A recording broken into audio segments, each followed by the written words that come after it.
சக மனிதர்களை மனிதனாக நேசிக்காத எவரும் நான் மனிதன் என்று சொல்லிக்கொள்ள எந்த தகுதியும் இல்லை. எந்த இடங்களில் நம் வார்த்தைக்கு மதிப்பு குறைகின்றதோ அங்கிருந்து நாமாகவே ஒதுங்கிக் கொள்வதே நமக்கு கௌரவம். எப்படியும் வாழலாம் என்று நினைப்பவருக்கு வாழ்க்கையில் சிறு சிறு பிரச்சனைகள் இருக்கும். ஆனால் இப்படித்தான் வாழ வேண்டும் என்று நினைப்பவருக்கு வாழ்க்கையே பிரச்சனையாகத்தான் இருக்கும். இதுதான் உண்மை. நம்பிக்கை உடையும் போது எப்படிப்பட்ட அன்பும் வெறுப்பாக மாறிவிடும். நீ எவ்வளவு வலிமையாக இருந்தாலும் உன்னை மனநல மருத்துவமனையில் சேர்க்கும் அளவுக்கு ஒரு உறவு சோதிக்கும். பொருத்தமற்ற இடத்தில் நம்மை புகுத்திக் கொள்ள முயற்சிப்பது நமக்கு அழகல்ல. மனிதனின் இயல்பு 10 விரல் தன்னிடம் இருந்தாலும் இன்னொருவரின் விரல் தன் கண்ணீரை துடைக்குமா என எதிர்பார்க்கும். சேர்த்து வைத்த பொருள் முதுமைக்கு உதவும். சேர்த்து வைத்த புண்ணியம் மறுமைக்கு உதவும். அன்பாக இருந்தாலும் உதவியாக இருந்தாலும் அதன் அர்த்தம் தெரிந்தவரிடம் காட்ட வேண்டும். அப்போதுதான் மதிப்பு தெரியும். பெண்களுக்குள் இருக்கும் குழந்தைத்தனத்தை பிடித்தவர்களிடத்தில் எல்லாம் வெளிப்படுத்த மாட்டார்கள்.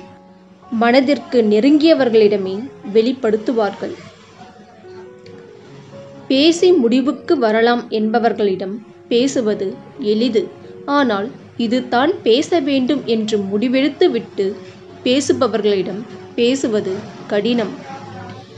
எத்தனை பெரிய மனிதர்களையும் எப்பேற்பட்ட அறிவாளிகளையும் அடியோடு வீழ்த்தும் ஒரே ஆயுதம் ஆணவம். உங்களிடம் எந்த தவறும் இல்லை எனில் எதிர்த்து பேசுங்கள். இல்லை என்றால் உங்கள் பக்கமும் ஒரு நியாயம் இருக்கும் என்பதையே அவர்கள் மறந்து விடுவார்கள். வாழ்க்கையில் ஜெயிக்க வேண்டும் என்றால் முதலில் உன்னை இழிவாக நினைப்பவர்களையும் உன்னிடம் என்றுமே குறை காண்பவர்களையும் உன் வாழ்க்கையில் இருந்து ஒதுக்கிவிடு. நிரந்தரம் இல்லாத ஒன்றிற்காக நிம்மதி இல்லாமல் அலைவது தான் வாழ்க்கை. கண்களை பார்த்து பேச பழகிக் கொள்ளுங்கள். வார்த்தைகளில் உண்மை தன்மையை கண்களால் மறைக்கவே முடியாது. சற்றென்று காட்டி கொடுத்துவிடும். உன் மீது வீசப்படும் கற்களை கவனமாக பொறுக்கி வை. திரும்பி வீச உனக்கு ஒரு சந்தர்ப்பம் வரும்.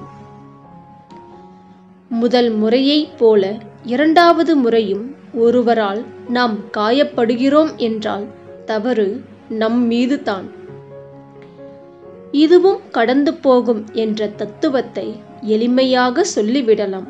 ஆனால் வாழ்க்கையில் சில நிமிடங்களை கடப்பது அவ்வளவு சுலபமில்லை.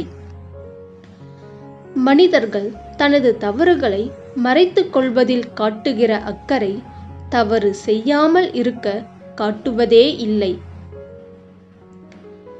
பிறர் நமக்கு தீங்கு செய்தாலும் அவர்களுக்கு நன்மையை செய்யுங்கள். மற்றவர் நம்மை பற்றி புறம் பேசினாலும் நீங்கள் பேசாதீர்கள். அவர்களின் குணங்களுக்கு தகுந்தாற்போலத்தான் இறைவன் அவர்களின் வாழ்க்கை தரத்தை தீர்மானிக்கிறான். பெருந்தன்மையுடன் அனைத்தையும் கடந்து செல்லுங்கள். உங்கள் குடும்பம் தலை தோங்கும்.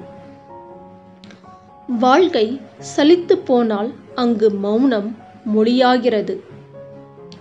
இரக்கமும் உறக்கமும் அளவோடு தான் இருக்க வேண்டும். உறக்கம் அதிகரித்தால் சோம்பேறி என்பர். இரக்கம் அதிகரித்தால் ஏமாளி என்பர்.